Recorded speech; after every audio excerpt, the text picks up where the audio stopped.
Hello everybody! My name is Aaron from the Sibling Rivalry, and today I'm going to be showing you how I made this container for this. A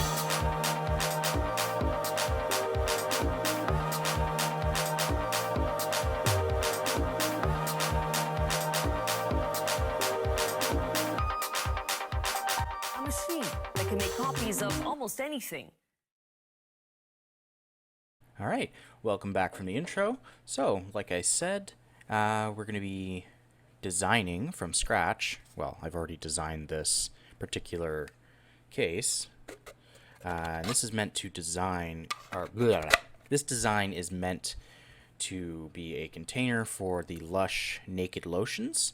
These are like a solid lotion bar that comes in this sort of form. So it's a almost like if you just made a lotion in or poured something into like a muffin tin almost. The way that it is, they call them like pots almost. Yeah, so Lush makes these great products. The lotions work great for me and Val for keeping our dry and sensitive skin from cracking and keep everything kind of non-itchy. The only problem is there's no real way to store these. Lush doesn't really sell too many storage solutions for their own products. And as you might know from past videos and my Etsy store, I design products for Lush products, essentially. So I design containers. We had a customer ask a little while back if we could design a container to hold the solid lotions, and I was like, yeah, that's a good idea. We should figure something out because I use them, Val uses them. I'm sure there's other people out there who use them. Like, there's probably tons of people that use these things. They sell like crazy at Lush, and there's no way to store them.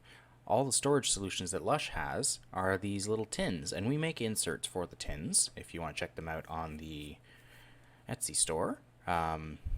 They're inserts kind of, when you use the soaps or the certain products that fit the tins, it prevents them from sticking to the tins, which is a problem that a lot of people have.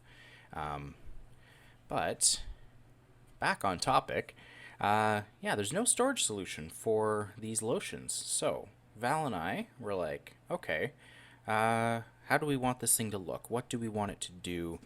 And we actually have two versions of this. We have a version with the sliding lid that's kind of got a keyway in there, and we have a version that also has just a regular lid that just kind of pops on, and it's sized to lock in place, so to speak. This one I consider more like a travel container. The other one's more just like a general apothecary one that you'd have in like your house or your shower. And yeah. So I'm going to go over how I designed that. And the first thing you want to do, before you even get started, really, with the main design, is figure out the size of the thing that you are making a container for. So, that is this lotion, if that wasn't clear enough. I know I have a tendency to ramble a little bit. Okay, so I've got my calipers here, little verniers, and I'm going to measure the height of this, which is about 49. I know this is used, so I'm going to round it up to about 50. And the diameter here, these actually vary quite a bit in diameter, we've found. Val and I have bought quite a few, and we tested the diameters of them. And it says 71, but I'm going to go with 75. Just to be on the safe side, you want to make sure you've got some extra room in there to get your fingers in to grab the lotion out. Yeah, there's a lot of variance in it, and that's part of the thing with Lush is all of their products are made by hand, so there's variances in there. So to start out, I'll just name this Lush Tub. Okay, and we know generally what our thing is going to be. So that's 75. That's what I said was the diameter, so we're going to change both of these to 75. I'm just going to increase the sides because I find looking at the jagged edges a little frustrating. Okay, what was the height again? I know I literally just did this. Okay, let's make sure that this is zeroed. This lotion smells really good. I think this is the snowflake or the lemon. I can't remember. Yeah, I'm going to go with 55 to be on the safe side. That should give us a little bit of extra. You know what? We'll go with 56. Extra millimeter never hurt anybody. 56. And I'm just typing these in. So that is what we need to make a container for. There's a few different ways you can approach this. You could just shape the whole thing yourself out of a cube, and like manually round these edges if you wanted to, and then flatten it on certain spots. But the way that I like to do it, if I'm doing a rounded surface, is I just go in here and what's it called? It is under shape generators and softbox. I love softbox. Okay, so we know that it definitely needs to be bigger than 75 by 75 on each side. With these softboxes, because it's a shape generator, you don't want to stretch them manually until you have everything the way that you want it, because if you stretch it manually, it actually skews the proportions of like the walls. I had that problem with a few of my earlier designs. I didn't realize that that was an issue. So the wall diameter or the wall thickness is 3 millimeters, it says. I'm just going to check to see if that's actually accurate. Easy way to do that. Just go to the bottom and you can count the squares. So 1, 2, 3. Okay. I personally like to have that at 5. Make it a little thicker, but we're also going to scale this up in a sec. Okay, so we know we definitely want it to be at least 56. We'll start with 56 just to kind of get things in the ballpark, and then we're going to tinker with them from there. Okay, so that's the height, and we want... so if it's 75 side to side, if this is 75 side to side, it's going to cut into this, which you could do if you wanted to, but the way that I like to do it is have that wall just be solid. And what I'm going to do, because this is a diameter, and we want this to make sure that the inside cavity is wide enough, so I'm going to bring up my calculator. We've got 5 millimeters on this side, 5 millimeters on this side, so that's 10 plus 75. That's 85. So we want to make this 85 on the X and Y. Okay. So we're just going to key that in here instead so that everything kind of works within that shape generator.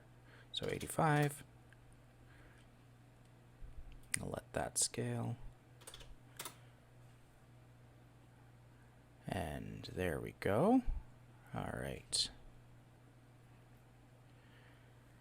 And now, if we align this with that, which we can just use the align tool here, align to center, you can see that it doesn't intersect. It does almost intersect on those edges, so I'm going to increase this.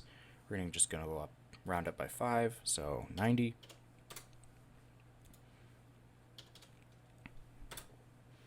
I'm not really basing this off of my previous design too much. This is just a example, so to speak. I'm going to have a sip of tea.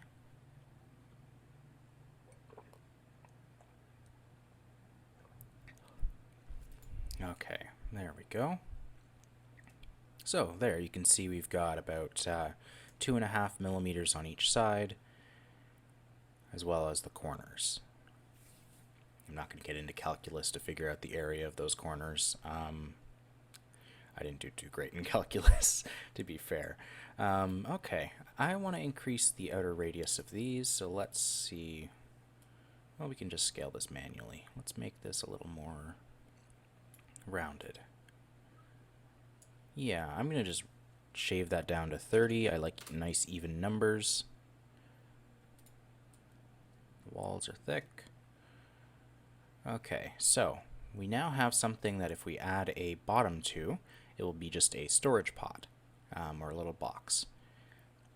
But what I want to do is have that sliding lid on the top, and I'm going to show you guys how I did that. So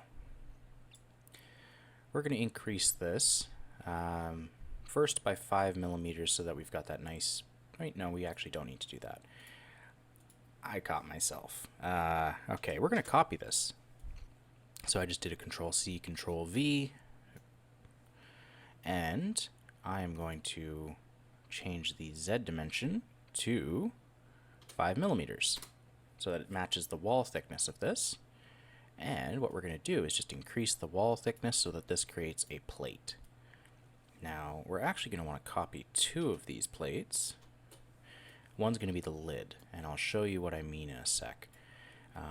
I am going to align all of this, and we're going to move this and this up by 5 millimeters so that it connects properly there. So now I'm going to fuse this and this, or merge I should say. Group, I guess, is the term here. Could have sworn it used to be called merge. Okay, well that's actually colliding a little bit. I'm going to give it a bit more space. So, yeah, we just increased that by what, 1 millimeter? Yeah, 1 millimeter. Okay, I'm going to undo this, and I'm going to just increase this by, so that's going to be 57.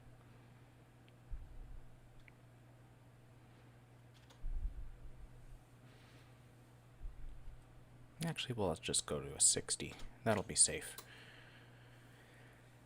And that should have just increased it in the Z-axis, but I'm just going to go and make sure that that is still aligned with that.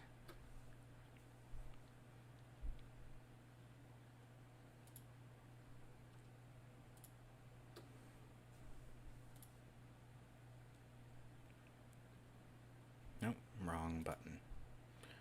Okay, and we're going to do it based on that. Actually, we're going to do it based on this. No. Am I mistaken here? Yes, I am mistaken here. Okay, those are actually, from what I can see, in the good spot. So I'm going to merge that with that now. You'll see that seam disappear. Okay, so with this, we know that this wall thickness here is, actually we're going to duplicate this. Again, we're going to turn one into a hole. Actually, no, not yet. I'm jumping ahead. Okay, so we know it's 90 side to side, right? Yep, it's 90 side to side. Okay, so we want to shave off a total of 5 millimeters so that it sits halfway through this. Because 5 millimeters shaved off this divided by 2, because we're going to want it centered, is going to give us a 2.5 millimeter wall thickness remaining. So half the wall thickness of these will be remaining. You could change the numbers there if you want to increase the size of this or decrease it. But you do need some remainder, and I'll show you why in a sec. So we are going to do 85. Oh, I should have done that in here. 85. Just to be on the safe side, in case we need to fiddle with any numbers again. We know this is 5 millimeters thick. Okay, now we can do C Control V. This is going to be our lid. So I'm going to just label it a different color because we know that that's the lid piece. This is going to be our cutout for the lid. Now, if you look at the one that I designed before, it has that little square cutout on the front. Now, where that lies is entirely up to you, like the depth in from this side to the me see if I can show that. The depth between there and there, that's entirely up to you. You could do halfway, you could do quarter, you could do just barely. You do need to have it so it's at least the proper width to allow the full thing in, because if you only do the cutout here, you've got this whole part that's going to lock and prevent this from sliding through. So, just going to take a look here.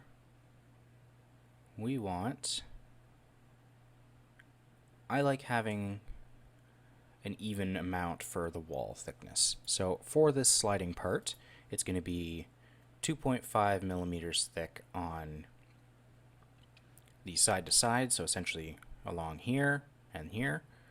And I would like to have it also be 2.5 millimeters deep, I guess, if that makes sense. So, well, height, I guess, yeah. Yeah, this way. Sorry, I got turned around for a second there. So, let's take a look at how to do that. So, I know I say so a lot, sorry. I also say sorry a lot.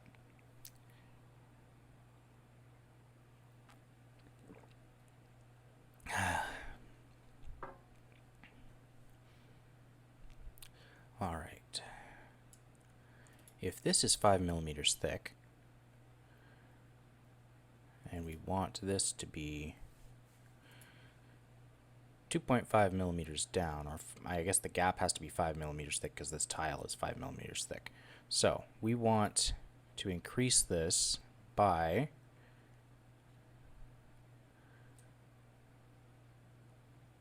just think about the math here. I'm sure someone else has probably already done the math and they're like, yeah, you want to increase it by this amount. I am a little slow with my medication right now, so we'll just take a second here. Okay, so I also like to spatially do this. Okay, so let's align that.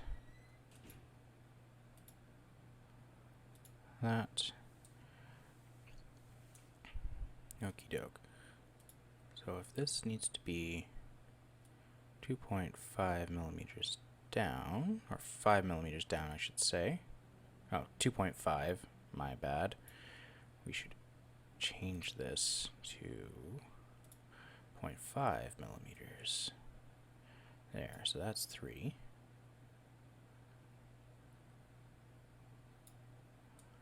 Okay, now, if I'm not mistaken, that does pose a problem because that is now intersecting with that. Okie dokie, so we need to increase this height-wise. So I'm going to ungroup, that way I can work on this wall section. We want to give it an additional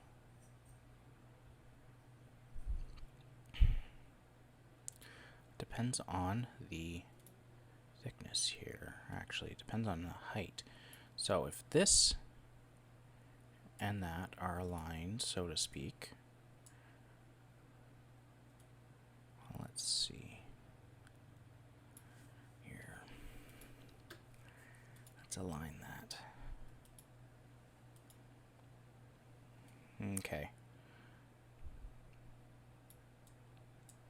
That was 2 millimeters down, 3, 4.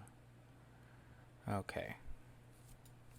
Should increase this by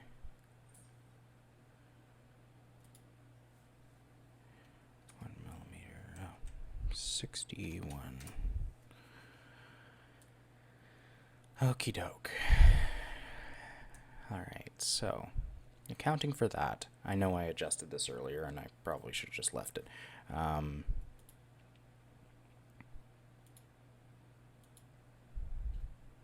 Actually, what am I doing? I'm going to set this back to 60.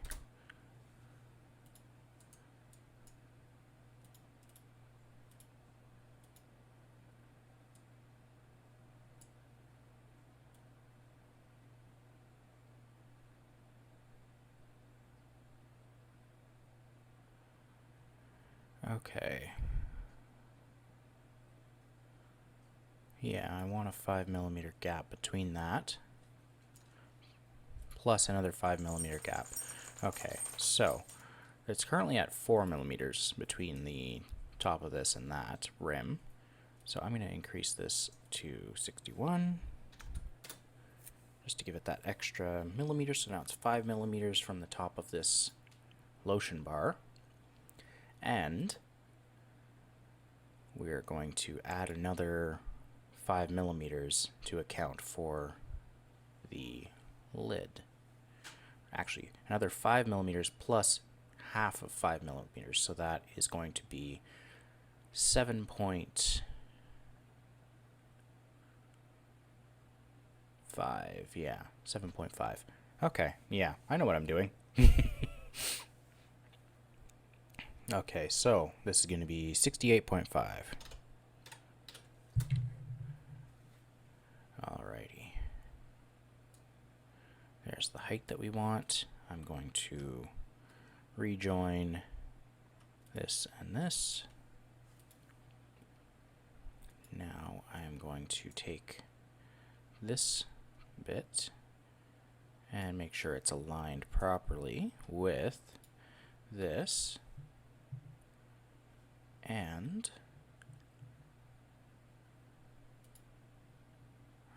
wrong button. Okay, it already is aligned. That's good. Okay, now we are going to move this down. So there we go. It's aligned. You can see now because it's the two faces are interfering with each other. So we're going to move this down by 2.5. There we go. And I'm going to group that. Now that creates the channel that the lid is going to slide into. Now what we need to do is create a way for that to get into the channel there. So what I'm going to do is actually just go back to basic shapes, grab a box. We want the box to be a total of 90 millimeters or more in length. Okay, now we want to align that with the front face. Doesn't matter which face you choose. You can choose any of them as your front face. If you really wanted to, you could make this slide sideways, but I feel like that just increases risk of errors.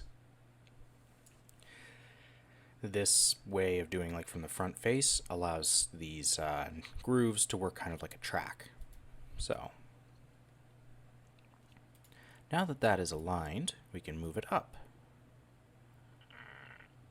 And what we want to do, and we can just kind of be a little sneaky here, and instead of measuring it out, we can just visualize it. Okay, so there it's interfering with the face. Now, we know that that's at the right height, because that's going to just cut out a notch here. The problem is, as you can see here, that is a section that's going to be turning inwards, like there's going to be a bit of an angle there. So it's either going to be too tight to get the sliding lid in,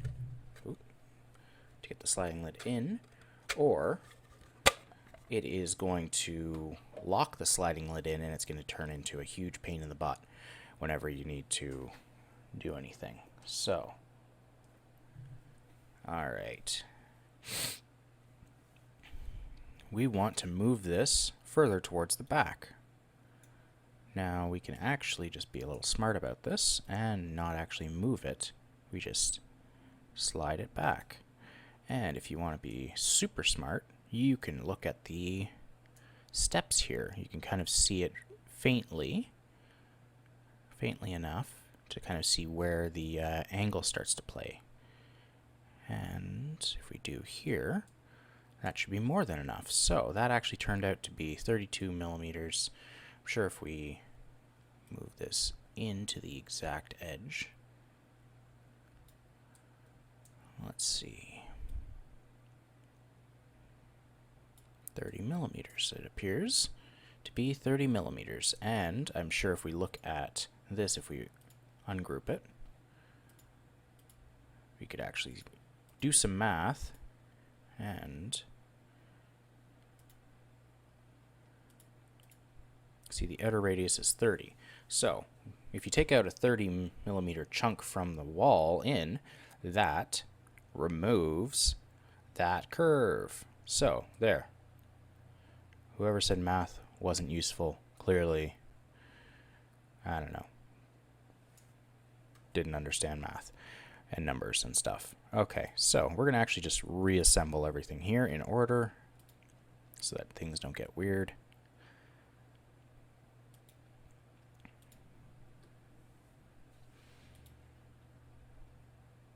Okay, we're going to let this do its thing. There we go.